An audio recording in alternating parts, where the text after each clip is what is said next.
educação. Vale a pena.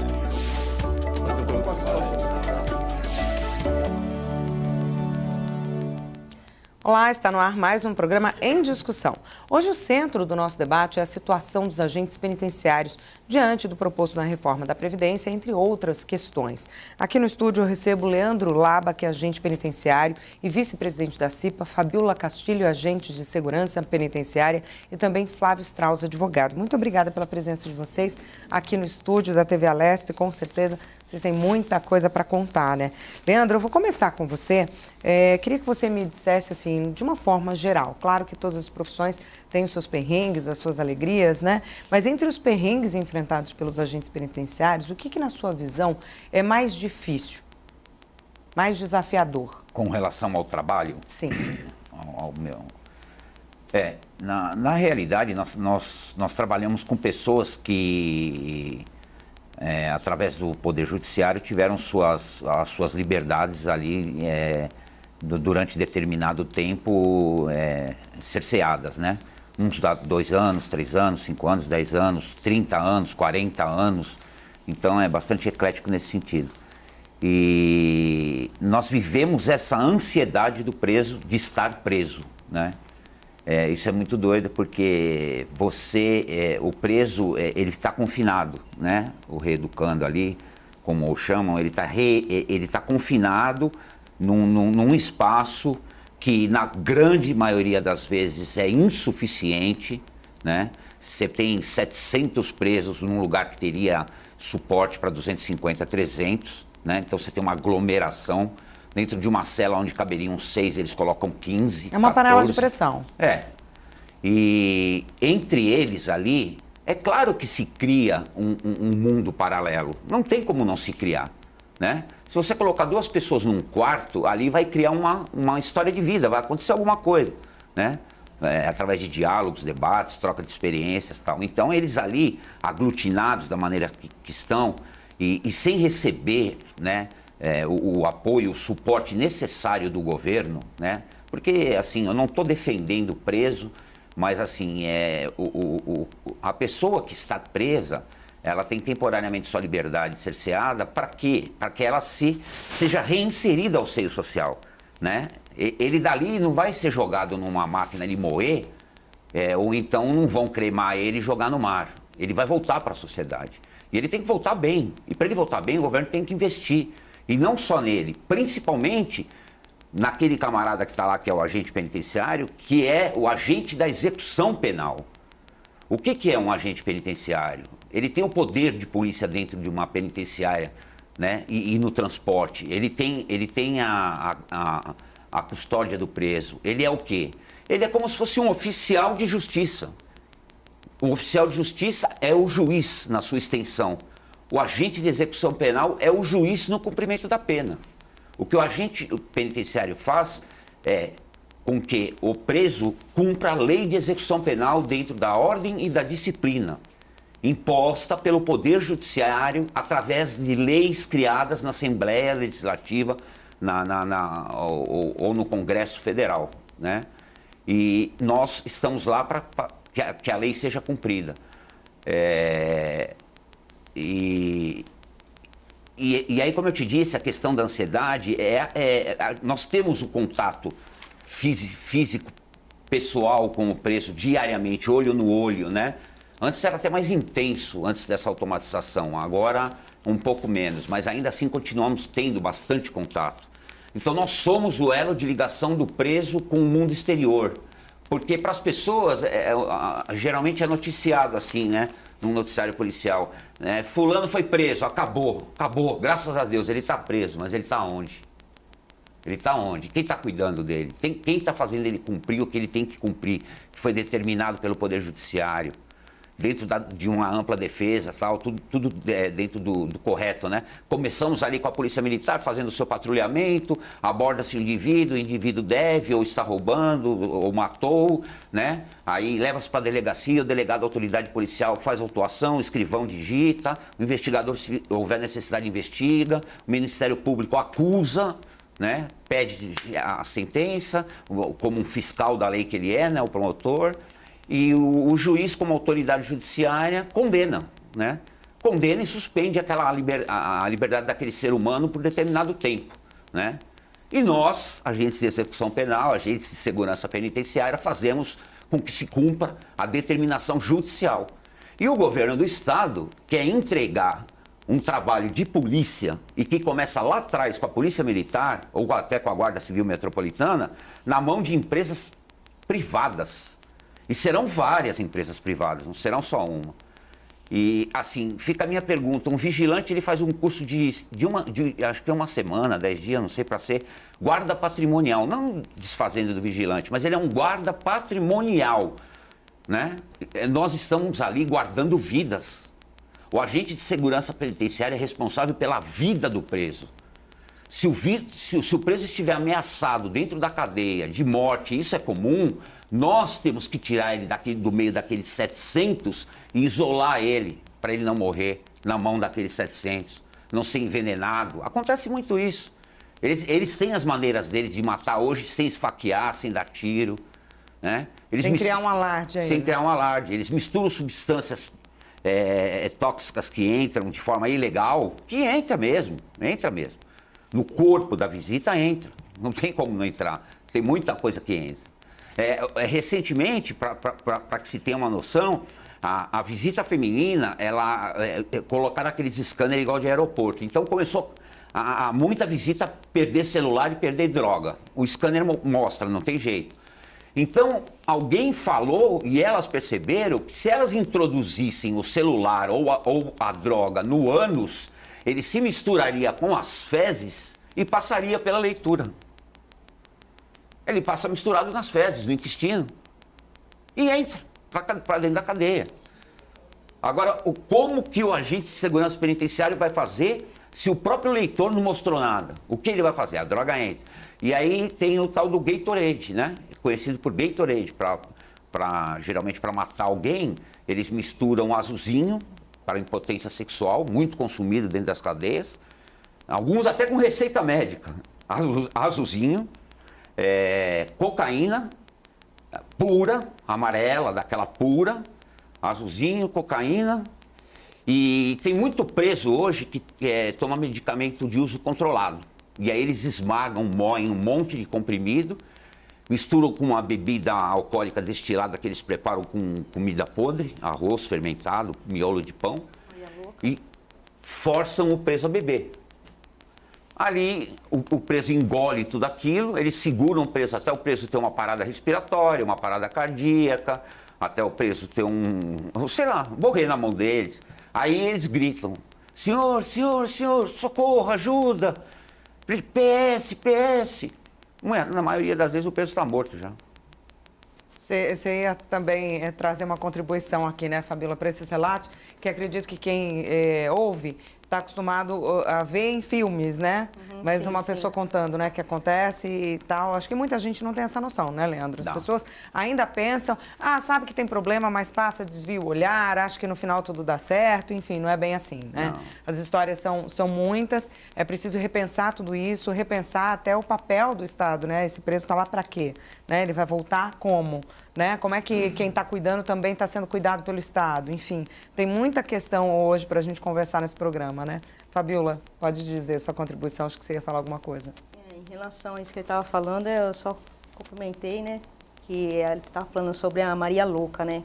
Que é essa destilação de comida, frutas cítricas, né? Que na verdade viram uma podridão, né?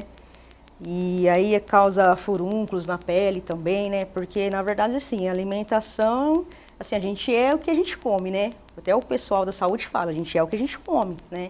Então, onde aparece, né, furúnculos, problemas de saúde, né? Muitas coisas que envolvem a saúde do preso, né? Devido a essas coisas, né? Ele falou disso daí, mas, assim, em relação às presas, né, as mulheres, para você ter uma ideia, a parte básica, né, que muitas vezes assim, a gente necessita assim, de um sabonete, de um absorvente, né, que a gente é mulher, né, precisa dessas coisas. Quando não tem isso na cadeia, né, na penitenciária, elas usam miolo de pão como absorvente. Né? Então você fala assim, nossa, mas como? Né? Elas acabam usando esse tipo de coisa. Na verdade, uma cadeia, um presídio, tem sempre uma novidade, entendeu? Sempre surge, nunca é aquele que aconteceu há 5, 6 anos, é aquilo. Não, ele vai se renovando, entendeu?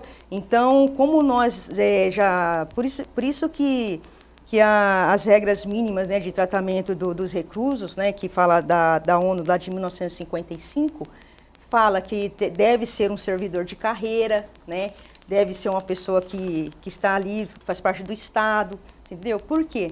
Porque eu como agente penitenciária que trabalho todos os dias numa unidade, né, 12/36, o que acontece? A gente vai criando, né, como se diz, a gente começa a observar as coisas dentro da unidade e você vai vendo assim como é o convívio das presas, porque às vezes quando hoje não, porque hoje ela é automatizada, então é só, né, apertar o botão.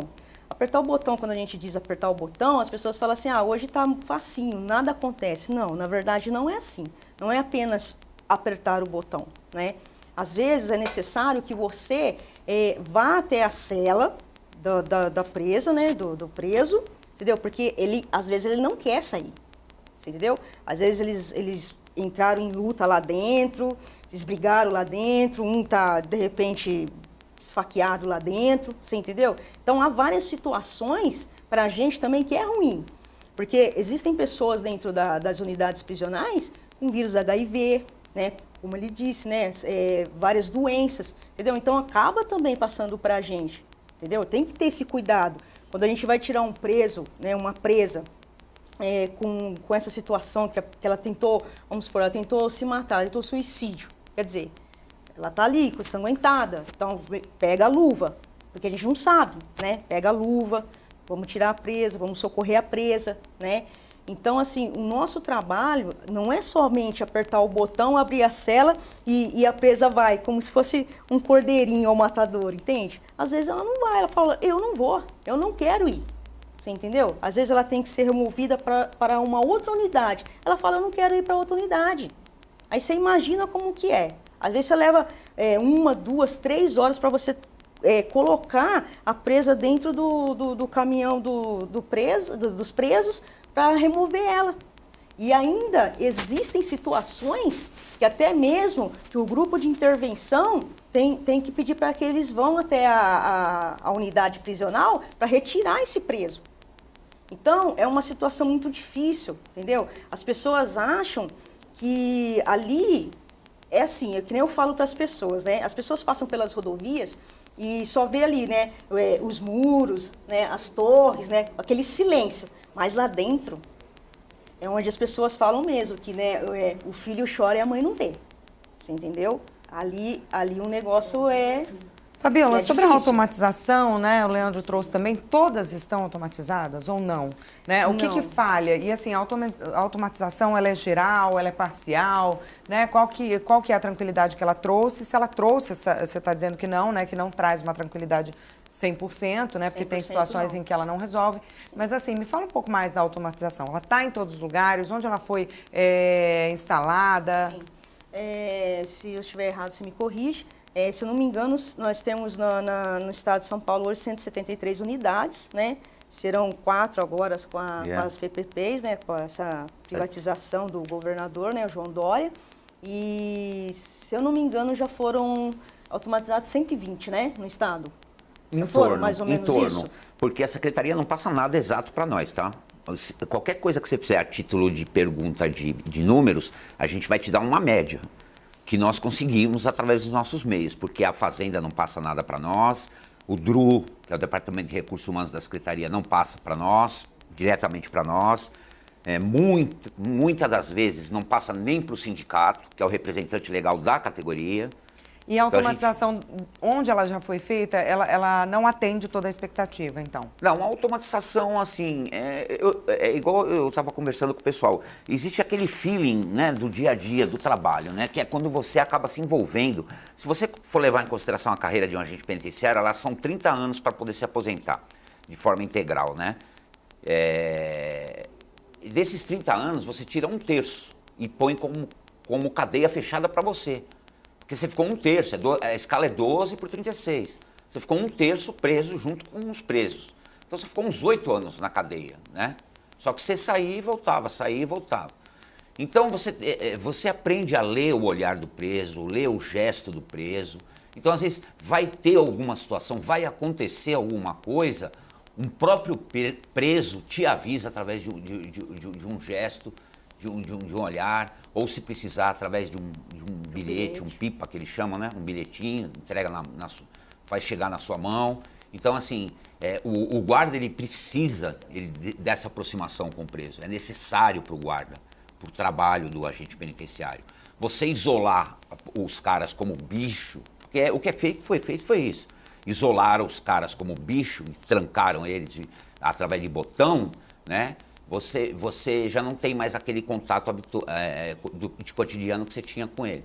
Então é onde acontecem essas coisas. O preso lá em cima, muitas vezes fala, você tem que avisar para ele, amanhã você vai ser removido para cumprimento de pena. Eu não vou sair daqui.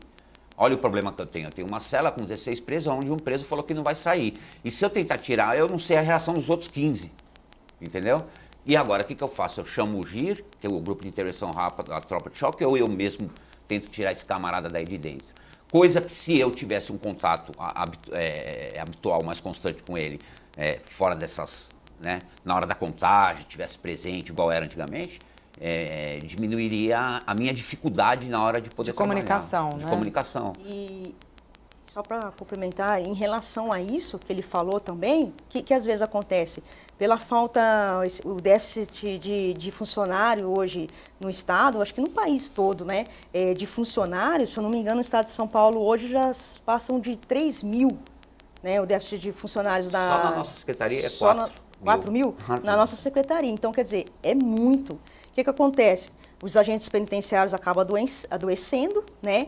A gente, lógico, a gente tem uma... Não falei os afastados, né? Só falei exatamente. Os não contratados, né? Os não... Só os 4, tá faltando 4 mil, fora os afastamentos psiquiátricos. Tem uns que estão em desvio de função, você entende? Desvio de função. E assim, o que acontece com tudo isso? A gente vai adoecendo. Por quê? Porque nós temos uma vida lá fora, né? A minha vida não é só agente penitenciário, eu tenho família. Eu tenho problema na minha família, né? A gente tem problema com os filhos, às vezes com o marido, você entendeu? E aí, o que acontece?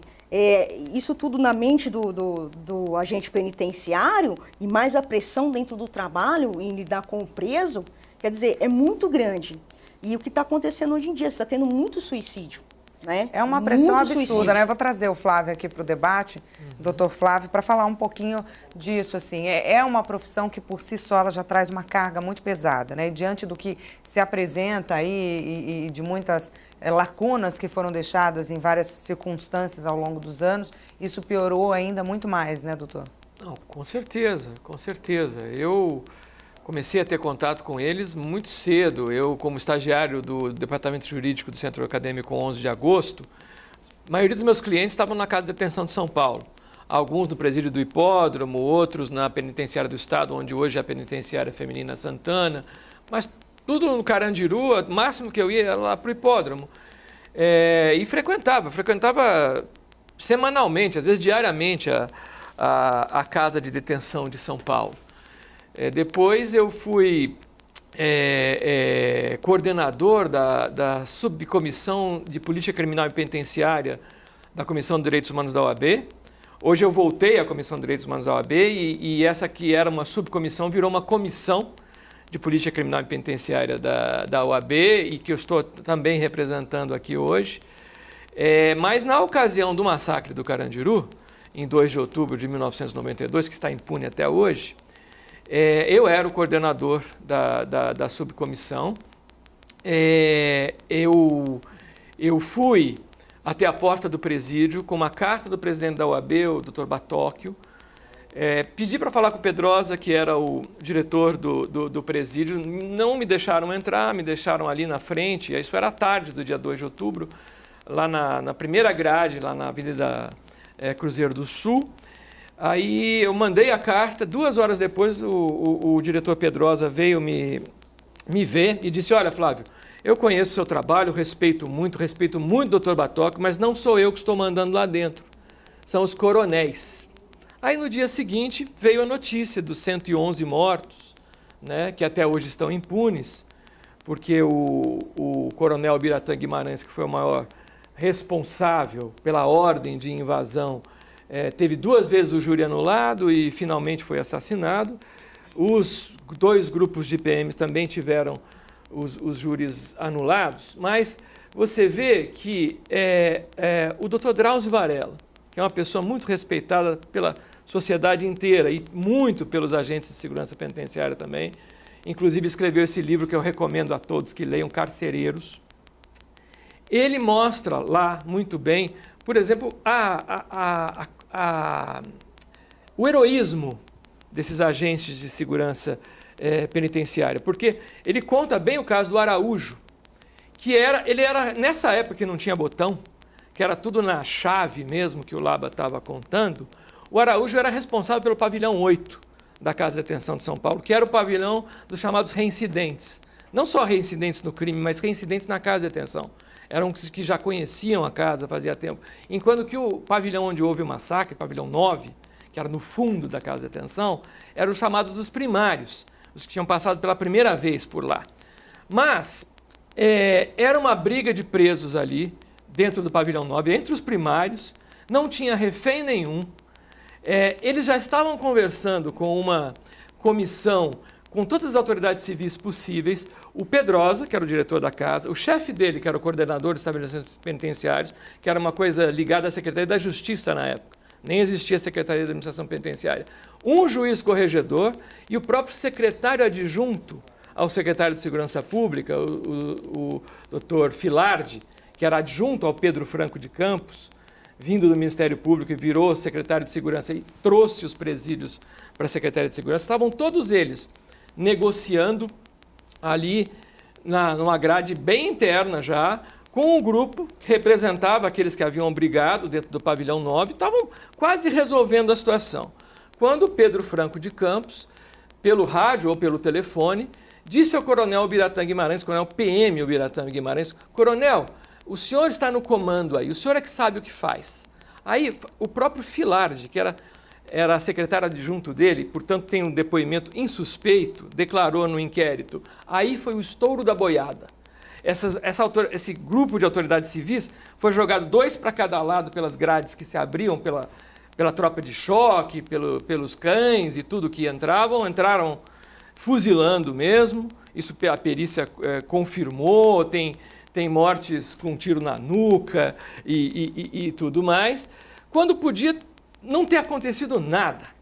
Mas é aí que eu quero me concentrar, que o Dr. Drauzio diz no livro Carcereiros, que eu concordo muito com ele, que o principal motivo pela gênese do PCC, da maneira como ele é hoje, da maneira como ele domina o sistema carcerário praticamente do país inteiro, até o Comando Vermelho do Rio de Janeiro, que surgiu com os presos políticos sendo presos juntos com os presos comuns na Ilha Grande, na época da ditadura militar, hoje está submetido praticamente ao PCC. Então eles mandam aquilo que o Laba estava dizendo, não, tem toda uma ética, uma prisonização, um acordo entre eles lá dentro, aquilo virou hoje uma coisa profissional, organizada, que organiza não apenas a vida dentro das prisões, mas fora. O crime é aqui fora também. Então está tudo ligado a esse PCC. Mas o que o Dr. Drauzio diz, e eu concordo nesse livro Carcereiros, é que a impunidade do massacre do Carandiru, que nem precisaria ter acontecido, foi o principal motivo para dar ao PCC essa força que ele tem hoje, né? Mas dentro disso tudo, quase que a tragédia foi maior ainda. Porque a tropa de choque queria passar do pavilhão 9 para o pavilhão 8. Aí o Araújo, que é um senhor negro, hoje um negro velho, né?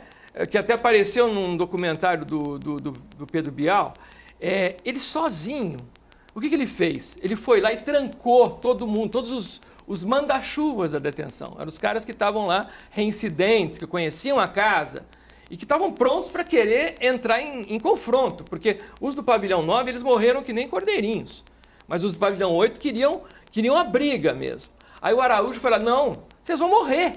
Aí trancou, conseguiu sozinho trancar todos, aí foi para a porta entre o pavilhão 9 e o pavilhão 8, e na hora que chegou a tropa de choque, no estouro da boiada, como disse o Filardi, Ele impediu, falou, não, está todo mundo trancado aqui, não tem problema nenhum. Quer dizer, você vê o heroísmo de um Araújo.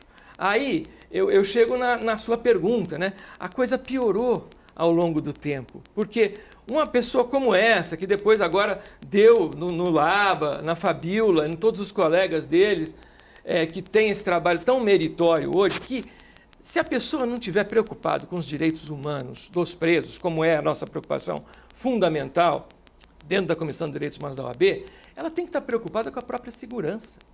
Ela tem que estar preocupada em que o PCC, por exemplo, não tenha o domínio completo do crime, que é o que acontece se você abandona o sistema prisional.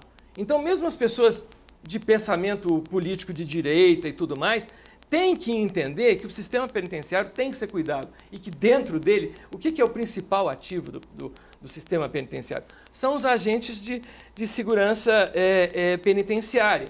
Então, a desvalorização dos agentes de segurança penitenciária é um atentado contra a sociedade. Como dizem vários dos sindicatos, nós temos 3 sindicatos aqui, mas eles levam essa bandeira.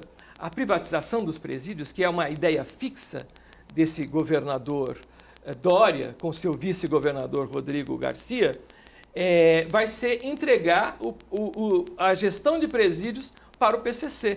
Porque com todo o dinheiro que eles têm com o tráfico de drogas, que dificuldade vão ter em comprar as cotas ou as ações de uma empresa de segurança patrimonial, não é?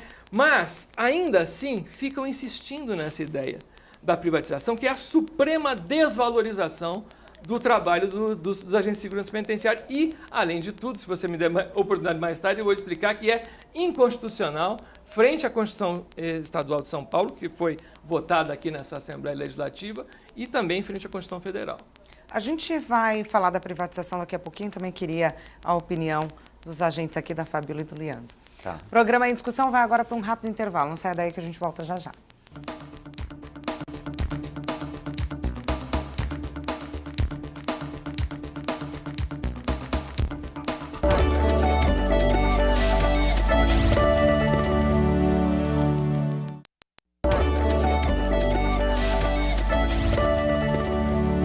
Estamos de volta com o programa Em Discussão, que hoje traz para o debate a situação dos agentes penitenciários. Aqui no estúdio eu recebo Leandro Laba, agente penitenciário, vice-presidente da CIPA, Fabíola Castilho, agente de segurança penitenciária, e Flávio Strauss, advogado. No bloco anterior a gente passeou um pouco, né, sobre a situação geral e a conclusão que se tem é que há uma desvalorização muito grande, né, com esse profissional. O doutor Flávio trouxe um pouco da questão da privatização, né, e eu queria saber a opinião, claro, da Fabíola também aqui, do Leandro sobre isso. Leandro, pode falar um pouquinho de como vocês recebem isso, né? De como vocês pensam isso? Então, além do que eu já relatei anteriormente com relação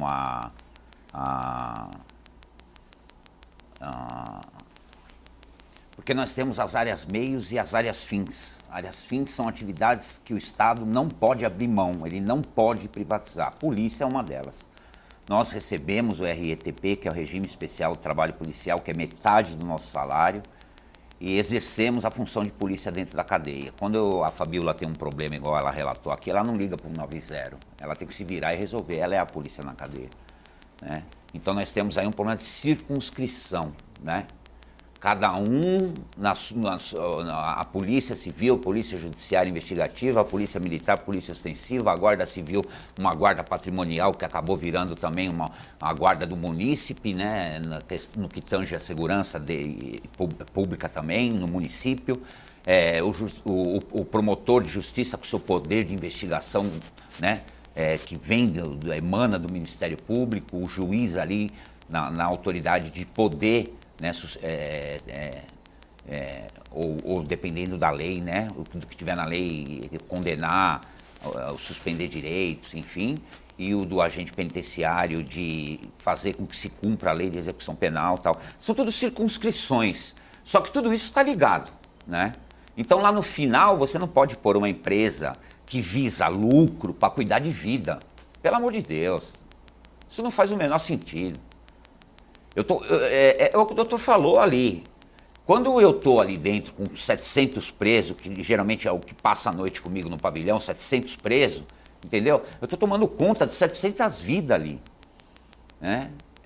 O Estado me paga, né? E eu estou ali para cuidar daquelas 700 vidas, para evitar que eles fujam, né? Para evitar que eles se agridam, para evitar que eles usem droga, para evitar uma série de coisas. Uma delas, para cuidar da integridade física deles. Querendo ou não, é isso. Assim como a polícia na rua, quando vai prender alguém que esteja cometendo um crime, ele tem que fazer o possível para que aquela pessoa seja presa com um menor grau de letalidade, né, no caso. Conduzindo ela para a mão do Poder Judiciário, que é o responsável em aplicar as leis que os nossos legisladores aqui criam, né? É assim que funciona, essa é a dinâmica, né? Não tem como você pôr vida, porque, vamos lá, me ajuda a pensar, então. Então eu tenho, por exemplo, o raio cabe 300, eu tenho 700.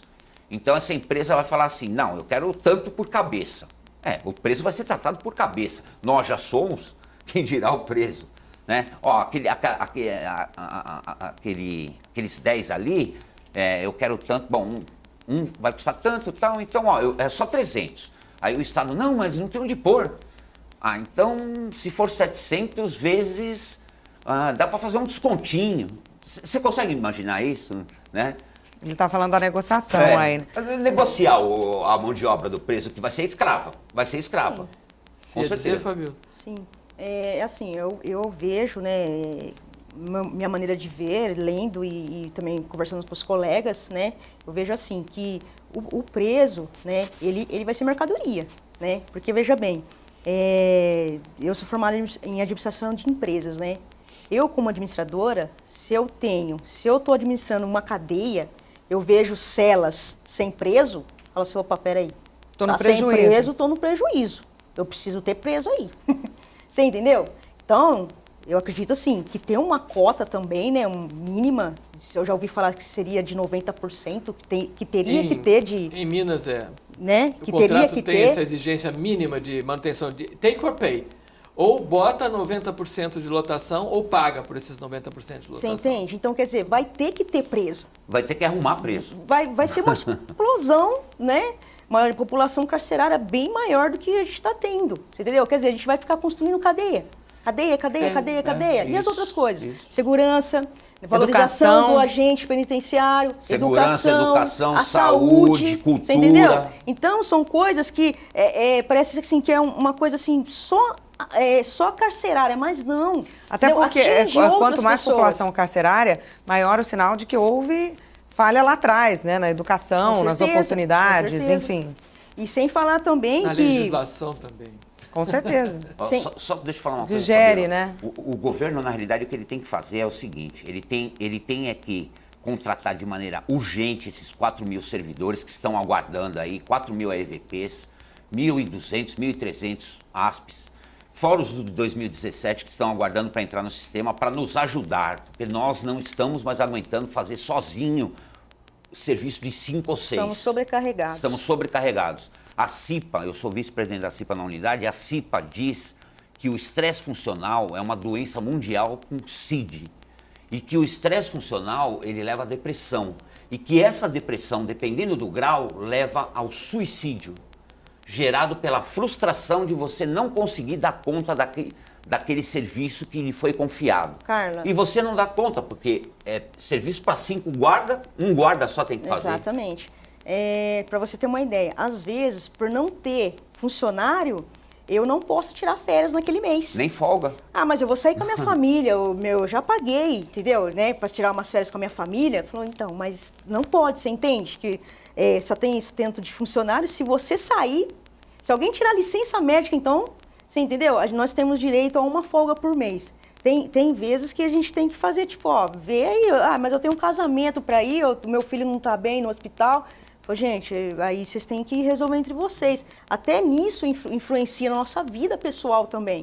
A gente não consegue ter férias, que a gente precisa ter. E o agente penitenciário, o agente penitenciário, o nosso horário é 12 por 36. Por quê? É regalia? Não é. Não. Imagina você trabalhar dentro de um presídio, 12 horas, certo? Sem ver a claridade, sem ver nada, ali trancado, e é só maldade, cadeia. Eu tô vindo de 24 horas. Só eu maldade. tô aqui vindo de 24 horas de plantão, por quê? Porque o governo do estado criou eu vou falar bico, que é um termo mais conhecido, criou um bico para o agente penitenciário dentro da cadeia. Então, dentro da cadeia, para cadeia, eu posso trabalhar mais, posso fazer bico. São 8 horas a mais. Então, ontem eu entrei na cadeia 8 horas da manhã, aí 4h30 eu saí, dei um tempinho lá fora, entrei 6 horas de novo e fui até 7 e pouco da manhã. Então, são 24 horas de cadeia. Isso pode. Se eu for fazer um bico lá fora, eu sou exonerado. Mas na cadeia eu posso ficar 24 horas. O governo permite. Para não dar aumento. Todo esse cenário, né, assim, a privatização, né, essa proposta de privatização, o que foi proposto também na reforma previdenciária para vocês, salários baixos, né, falta de funcionário, né, déficit de funcionário, índice de suicídio, vocês têm procurado brigar por isso? De que forma? Vocês conseguem levar essas demandas? Enfim, como é que vocês trabalham agora, tudo isso? Agora você falou uma coisa muito importante. Eu, particularmente, né, Laba, eu sou diretor regional também do Sindasp, né, em São Paulo, Grande São Paulo. Eu tenho trabalhado com a Assembleia, com o legislador, com aquele que cria as leis, né? Eu acho que essa pessoa, esse profissional, ele tem que saber da minha vida, das minhas dificuldades, das dificuldades da minha profissão. Tem que trazer as demandas, né, para ele. Cria as leis e fiscaliza o Poder Executivo. Exatamente, entendeu? Porque reuniões com o secretário todo mês para entregar pauta não dá em nada. Não dá em nada. Primeiro, quem é o secretário? O secretário é uma pessoa que vai cumprir a ordem do governador. Só isso. O deputado não. O legislador, ele tem voz. Ele pode questionar, pode cobrar, pode propor, pode barrar, pode aprovar. Então, aqui na casa, nós temos sido muito bem atendidos desde o início dos mandatos do pessoal do PSL. Eu tenho que fazer até um agradecimento em especial para eles, para todos, não vou ficar citando nomes, para todos do PSL e aqueles outros partidos também que estão com a gente. Em algumas questões nós temos pontos em comum. É igual o doutor Flávio. O doutor Flávio, é representante da Ordem dos Advogados, né? Da Comissão de Direitos Humanos. Da Comissão de Direitos Humanos e tal. Não, mas ele tem em comum conosco muita coisa. Olha, eu até gostaria de pegar um gancho aí, Laba, porque foi o que, na saída de uma audiência pública que houve ali na Secretaria da Administração Penitenciária, teoricamente para discutir a privatização. Mas quando nós chegamos lá, muitos, os 3 sindicatos de agentes de segurança penitenciária, eu estava representando a Comissão de Direitos Humanos da OAB, a presidente da Comissão de Política Criminal e Penitenciária da OAB, também a doutora Priscila, defensores públicos, a Frente Estadual contra o Encarceramento, a Amparar, que é a Associação dos Familiares e Amigos das Pessoas Presas do Estado. Estávamos todos lá. O que nós escutamos foi um coronel Severo, é isso? Não me recordo o nome. Eu creio que Severo. Não, mas ele era apenas um assessor do coronel PM, que é restivo, que é o secretário, que nunca mostra a cara. Eu não vi a cara desse cidadão ainda, até hoje, desse coronel restivo, porque não estava lá na audiência, botou um assessor para tratar de uma chamada audiência pública sobre a privatização, mas, na verdade, o que eles queriam ali era construir um edital para fazer a licitação da privatização de 4 presídios, Galha 1 e 2, Registro e Aguaí. Quando o governador, na campanha, disse que seriam todos os presídios, depois seriam, acho que 10, e depois passou para 4. Mas eles queriam fazer o edital, simplesmente, não queriam discutir se privatizava ou não. E aí, quando perguntado esse coronel Severo, onde que estavam o termo de referência para esse edital que seria feito, onde estavam as ideias básicas, o projeto base, ele disse, não existe. Aí perguntaram, onde que vai ser isso? Ele falou, vocês podem procurar no projeto de campanha do candidato Dória. Simplesmente isso. Mas então o que o senhor está fazendo aqui é o quê? Eu estou fazendo uma licitação. Eu vou fazer uma licitação, um edital, como se fosse uma licitação para consertar o serviço de ar-condicionado. Ele disse. Comprar caneta. Justamente. Aí, eu falei nessa ocasião, principalmente isso que lá fora, eu falei para um agente penitenciário que veio me procurar e veio dizer isso. Eu falei, doutor, eu nunca pensei que eu fosse cumprimentar alguém da OAB. Aí eu disse, é alguém da Comissão de Direitos Humanos da OAB. Porque eu coloquei para o secretário, para o coronel Severo, que era o representante do secretário lá, durante a audiência, e coloquei para eles lá fora isso. Os direitos humanos, que estão na nossa Constituição, no artigo 5º principalmente, mas também espalhado por outros cantos da Constituição e dos acordos internacionais, eles são os mesmos direitos humanos para todas as pessoas, né? Para os presos, para os agentes de segurança penitenciária, para os advogados, para os jornalistas, né?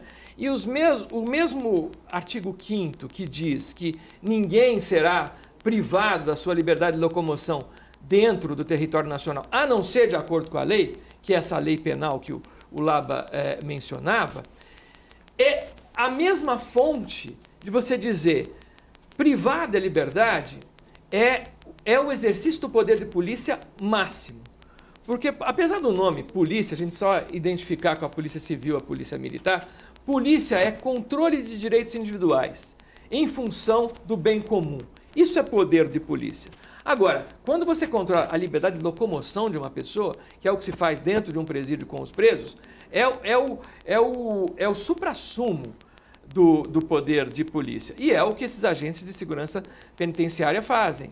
Então, apenas ao Estado é dado limitar esse poder, essa liberdade de locomoção. Então, o direito ao justo emprego que eles têm é o mesmo que o preso tem de apenas ter seu direito de locomoção cerceado pelo Estado, por agentes do Estado. E aí a gente volta para a nossa Constituição Estadual, que foi votada aqui nessa casa em 1989. Eu, inclusive, participei do grupo de assessores que atendeu a comissão de deputados que escreveu o projeto. E tive a felicidade, no meu caso, eu fazia parte de um grupo destinado pela liderança do PT. Na época era a deputada Luísa Erundina, a líder do PT, que colocou esses assessores à disposição da comissão de deputados que escreveu o projeto. E eu fazia parte, e nós fomos procurados por um grande procurador da Procuradoria do Estado, Procuradoria de Assistência Judiciária, que hoje é a Defensoria Pública, do Dr. Pedro Egídio, com essa ideia. Nós temos que fazer valer, aqui no Estado de São Paulo, as regras mínimas para tratamento de reclusos da ONU, né? As regras de Mandela, como são conhecidas hoje, 55, se eu não me engano, a Fabíola me lembrou o ano, e isso foi colocado no artigo 143 da nossa Constituição. A legislação penitenciária paulista respeitará as regras mínimas para tratamento de reclusos da ONU. E as regras mínimas, no artigo 74, número 3, se eu não me engano, trazem essa determinação. Aqueles que tiverem que lidar com os presos, que cuidar dos presos, deverão ser, em primeiro lugar, funcionários públicos. Em segundo lugar, com estabilidade no cargo, que não os submeta a pressões de qualquer ordem. Terceiro lugar, com salário justo e digno, para que não tenham esse estresse profissional que o Laba estava descrevendo. E dentro desses princípios das regras mínimas, que a gente vê dentro do direito administrativo brasileiro, do artigo 37 da Constituição Federal, eles vão ter que ser selecionados, naturalmente, por concurso público. E depois desse concurso público vai ter que ter uma formação, que é uma formação, existe a escola de agentes de segurança penitenciária, e depois dessa formação, o ideal é que haja um treinamento contínuo de reciclagem. Tudo isso é o oposto, é a água para o vinho, é o vinho para a água em relação a um pobre agente de segurança patrimonial de uma empresa de segurança patrimonial que tradicionalmente tem uma rotatividade enorme, 60% dentro da sua função, porque eles participam de muitas licitações, aí a empresa perde a licitação, aí ele é dispensado, aí só passou um ano, aí ele entra numa outra empresa sem férias, sem 13º e tudo mais. Quer dizer, e quanto menos formação ele pode ter, não é? E ainda mais formação para ter esse controle que o Laba estava descrevendo, que é o próprio controle do PCC hoje em dia. saber quando vai haver uma rebelião, saber quando querem matar um preso, que você tem que mandar para o seguro, quando que um agente de segurança patrimonial vai ter a possibilidade de fazer isso. E é por isso que aconteceram esses 2 massacres da Humanizare em Manaus. 55 pessoas, basicamente. Por quê? Porque, com isso, eles não conseguem controlar a cadeia. Aí a cadeia fica na mão das facções. Aí as facções brigam, matam 55 e eles só entram depois para fazer o rescaldo. Esse é mais uma das consequências da privatização. Agora, tem também a questão econômica. O Estado paga mais. Tradicionalmente em Minas, Manaus, Ceará, onde foi tentado, depois reverteu no Ceará, mas paga mais por preso para as empresas de segurança patrimonial do que paga os salários dos agentes de segurança penitenciária que já estão aqui em São Paulo há 5 anos sem ter reajuste. Mas ele paga mais. Só que o agente de segurança patrimonial empregado daquela empresa ganha menos que os agentes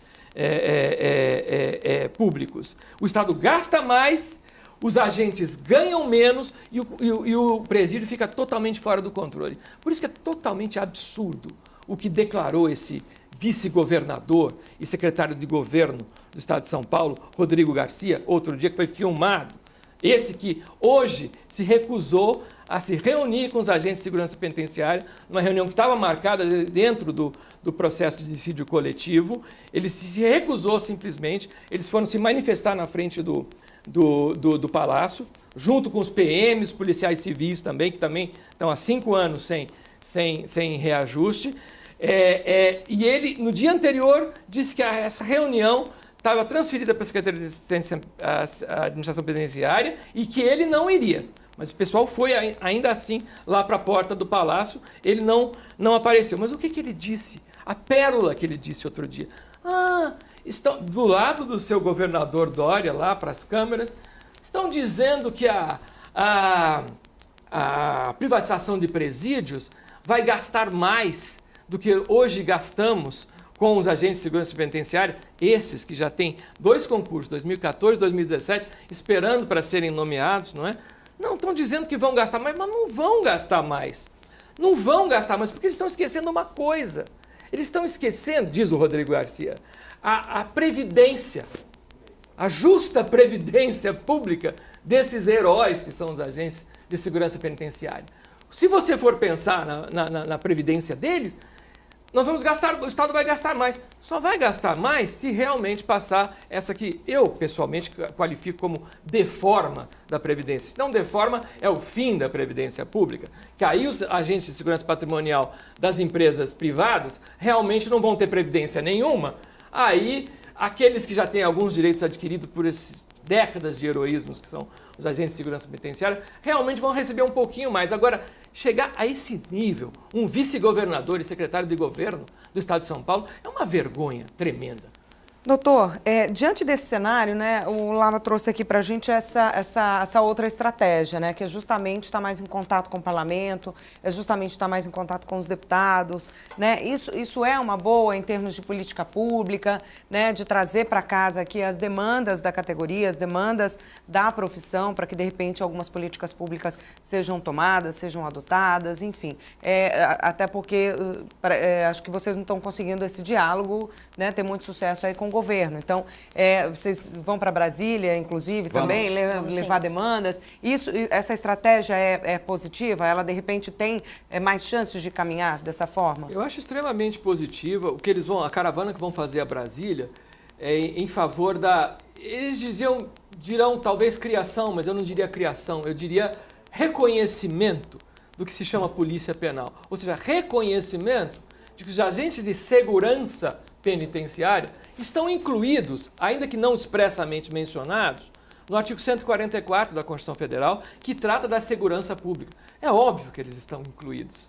São agentes de segurança penitenciária. Eles exercem o poder de polícia sobre a liberdade de locomoção dos presos dentro dos presídios. Deveria ser óbvio, mas há gente como o governador Dória que não quer reconhecer isso, que não quer reconhecer que os agentes de segurança penitenciária estejam dentro, tenham os mesmos benefícios e deveres dos demais agentes de segurança pública do país que estão no artigo 144. Então, vai-se para Brasília para lutar por esse reconhecimento expresso, além de todo esse que eu acho que já existe. Agora, aqui vem-se lutar por essa função dos deputados estaduais, que é a função de fiscalização do Poder Executivo. Porque no caso da privatização, por exemplo, o Laba mencionou os deputados do PSL, muitos deles estão juntos nessa luta, mas temos também o PSOL, por exemplo, com o deputado Carlos Gianazzi, que é o presidente da Frente Parlamentar contra a privatização dos presídios, que estava hoje também lá,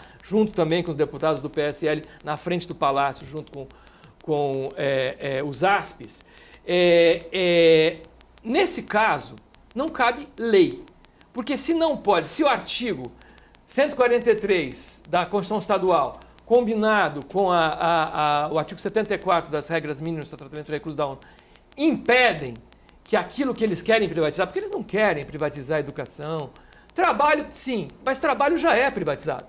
As pessoas que trabalham no semiaberto, no fechado, até no aberto, elas são encaminhadas para empresas privadas para trabalhar. Então não precisa de privatização para privatizar o trabalho. Agora, o que eles querem mesmo, filé, que vai dar lucro para essas empresas, é a própria custódia dos presos, que é o poder de polícia. Agora, se você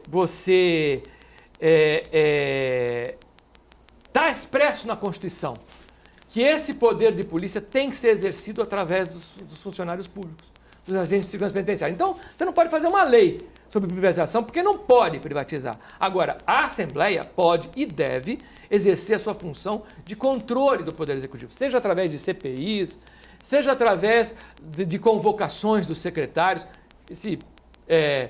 Rodrigo Garcia, acho que faltou a uma, se eu não me engano, recentemente, porque ele é secretário de governo, apesar de ser vice-governador. O Restivo, às vezes aparece, às vezes não aparece. É através dos deputados que eu acho que os agentes de segurança penitenciária podem levar essa luta com muita eficiência. Nosso programa está acabando, mas eu queria fazer uma última perguntinha aqui para o Leandro e para a Fabíola.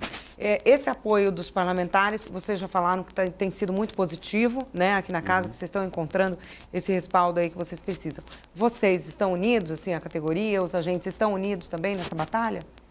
Sim, o pessoal estão se mobilizando, né?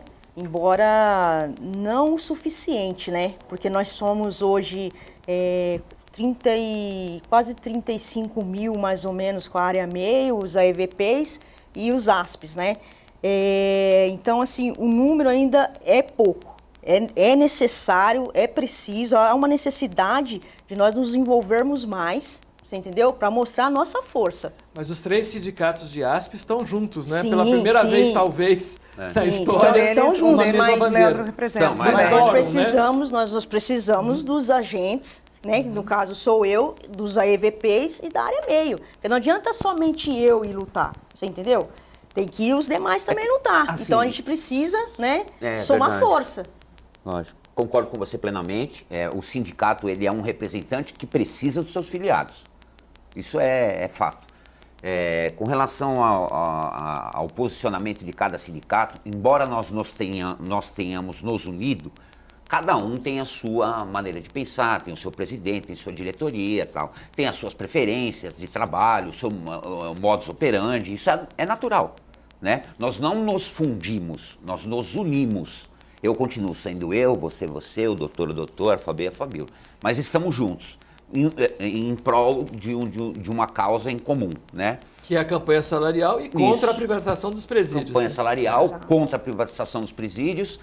Deixar aqui eu espero que o governador assista, não sei se ele assiste, né? Eu espero que ele assista essa entrevista.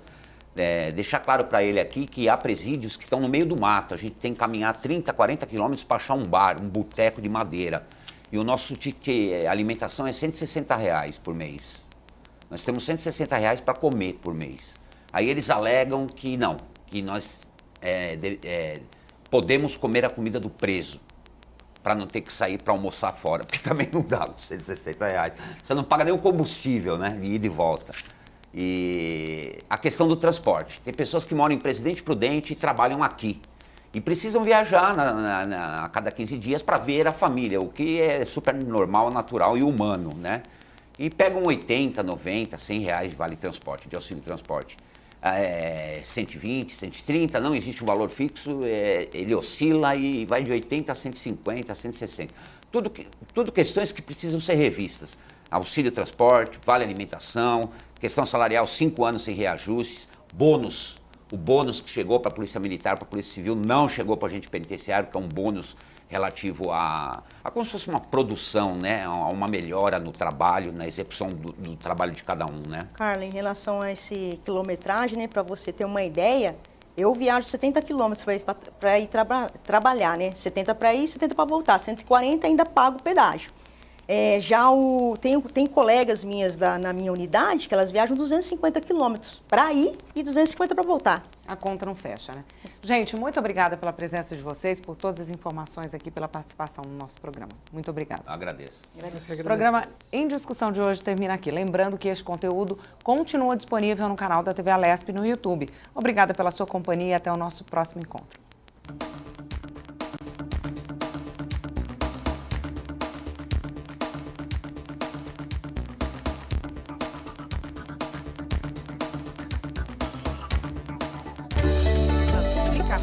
Vale a pena. Muito bom com a situação.